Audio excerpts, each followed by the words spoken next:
On horseback to Pretoria, Marwick meets with Republic Commandant General Joubert and manages to secure railway passes for his workers, giving them authorized passage back home to Natal by train. Over the next few days, thousands of Zulu workers swell the flock of refugees and manage to get out on crowded trains. But on the 2nd of October, that door is closed. All rail passenger traffic to Natal is suspended, as the railways are officially commandeered by the Boers, preparing for the coming war. With some 7,000 Zulu workers left stranded on the Rand, for John Sidney Marwick there is only one option: they must walk. It's a journey of some 400 kilometers over the Drakensberg Mountains to their homes in rural Natal. But for Marwick, the first pressing objective is to escape the looming conflict and get the 7,000 across the ZAR-Natal border some 200 kilometers away at the frontier town of Volksrust. Interestingly enough, never talked about the march to us. His sisters often talked about the march because they felt it was a very great achievement. But I think that Grandad tended to live in the present. Back to Pretoria. But when Marwick arrives, General Joubert has already left for Sunspruit, where the Boer army is massing, preparing for the imminent invasion of Natal. Joubert's secretary, Louis de Souza, is highly skeptical of Marwick's plans. With the Boer army between Marwick and Natal, his planned march leading some 7,000 Zulus is a recipe for disaster. But Marwick insists and convinces de Souza to telegram Joubert at Sunspruit. Commandant Joubert, showing great understanding of Marwick's predicament, authorizes the safe passage, on the strict condition that Marwick is personally responsible for the peaceful and orderly conduct of the 7,000 Zulus marching unarmed directly to the Natal border.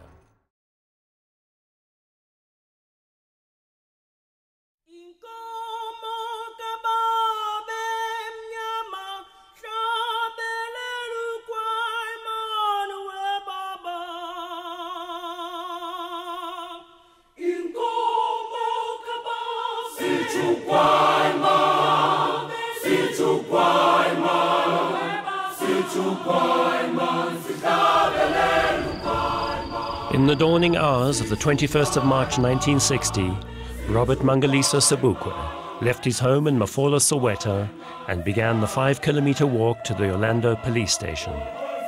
In so doing, he was personally putting into action his nationwide call for a decisive non-violent campaign against the pass laws. As president of the Pan-Africanist Congress, Sobukwe had called on all black South Africans on this day to leave their passbooks at home, walk to the nearest police station, and demand arrest. I remember it very well. I took him as far as Chabalala supermarket store and continued to my clinic. It was not far from Mfulo. I went there on foot and they left for Orlando police station. When we came to Orlando police station, Sobukwe said, "This is the core of my name." That's why evening when we come to them, we told them that we surrender for arrest too, because we can no longer carry the bus. We have had it enough. Enough is enough.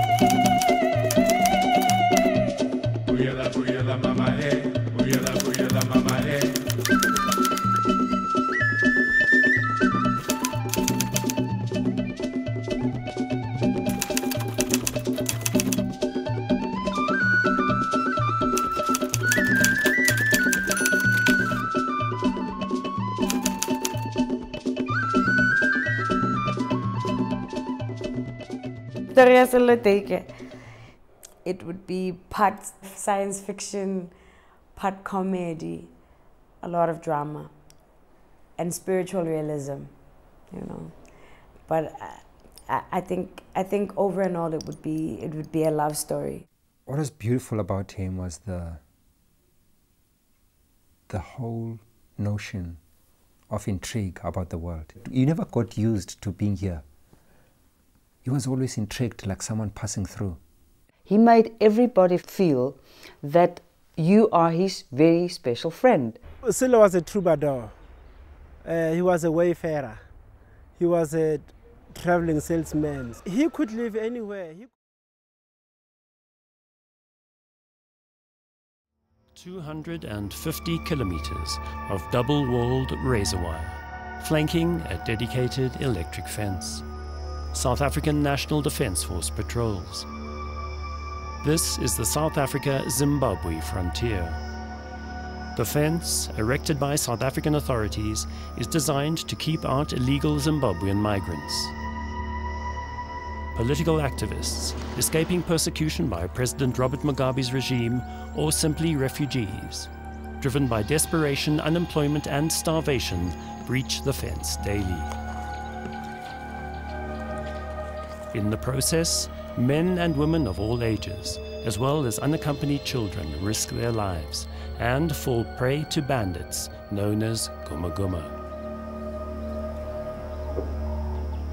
Running this gauntlet, desperate for a new way of life, the refugees are systematically robbed, raped and brutalized by these Guma Guma, who often pose as guides.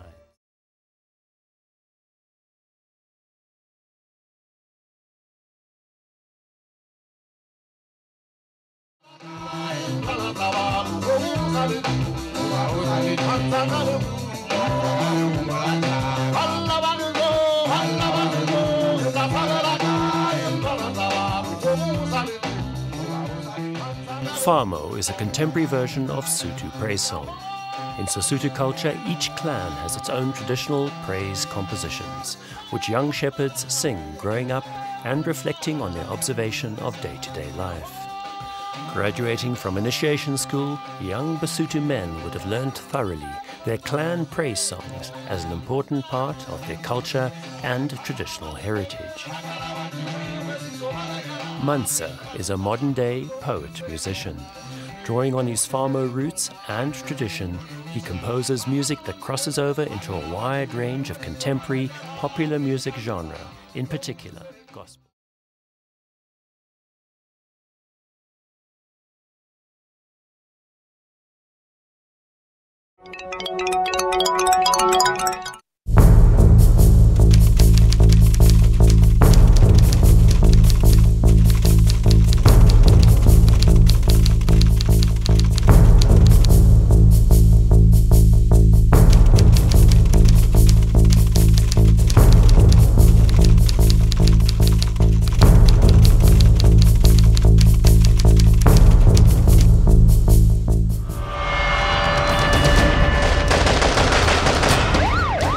The image he projected during the day was one, and then during the Nakwana Lady Bratza High was somebody else. I don't even care if I die, but there's one thing, I'll never go to prison.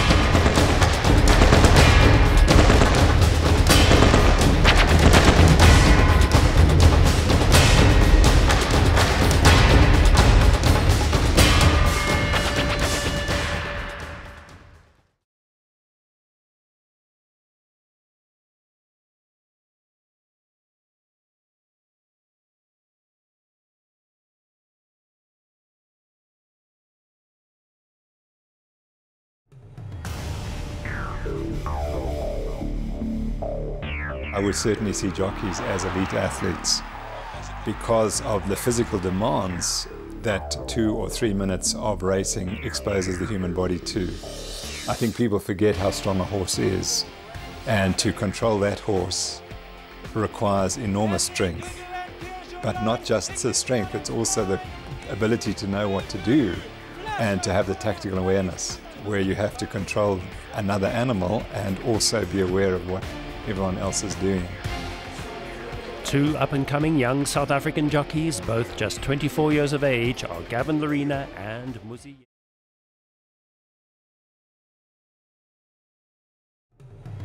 Turffontein, Friday evening, 11th of November 2011. South African Springboks take on the world in the first leg of the International Jockeys Challenge. Rubbing shoulders with the Springbok team in the company of champions tonight are South Africa's Rising Stars, a team of up-and-coming young South African jockeys who will have the opportunity to ride one race against the international contenders. In the Rising Stars lineup is KZN champion apprentice Athandiwe Ngudlwa, as well as JP van der Merwe, South Africa's current ruling national apprentice champion. Must be a big achievement, like riding for your country as a youngsters. It's a big thing, like for your CV as well. If you can...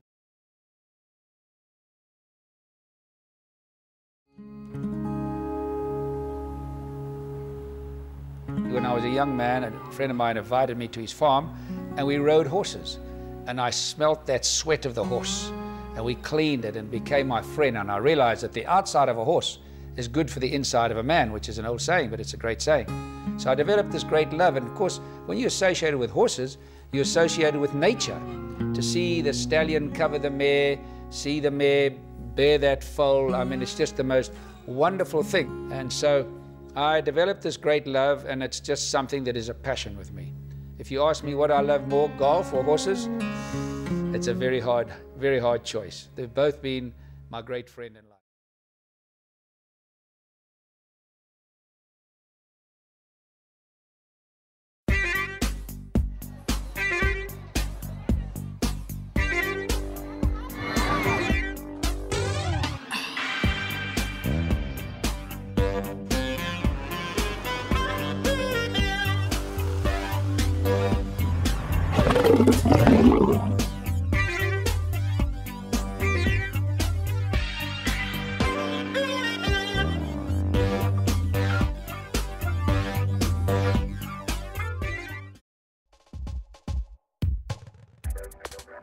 Named after the inaugural president of Zambia, the Dr. Kenneth Kaunda District Municipality in the Northwest Province provides a link between the busy Gauteng province and some of the most beautiful wild areas in the country. From untamed bushveld to the sophistication of five-star resorts, the area...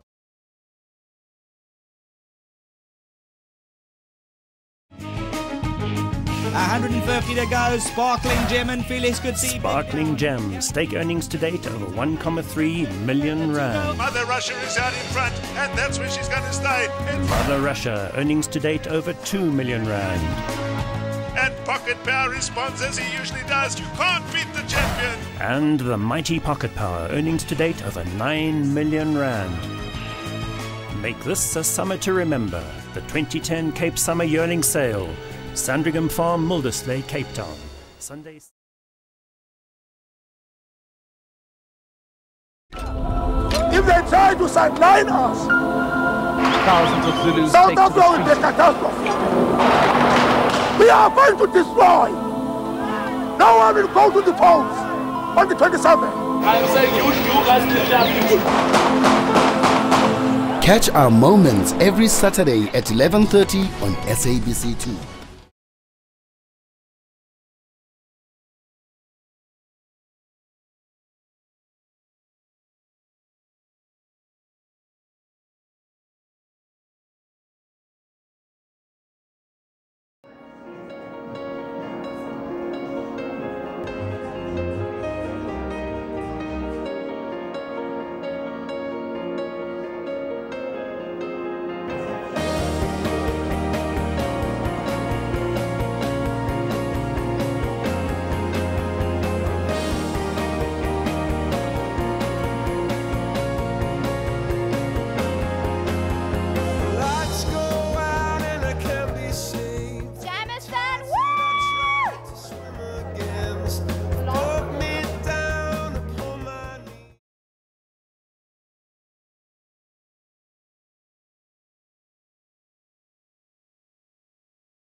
sense of being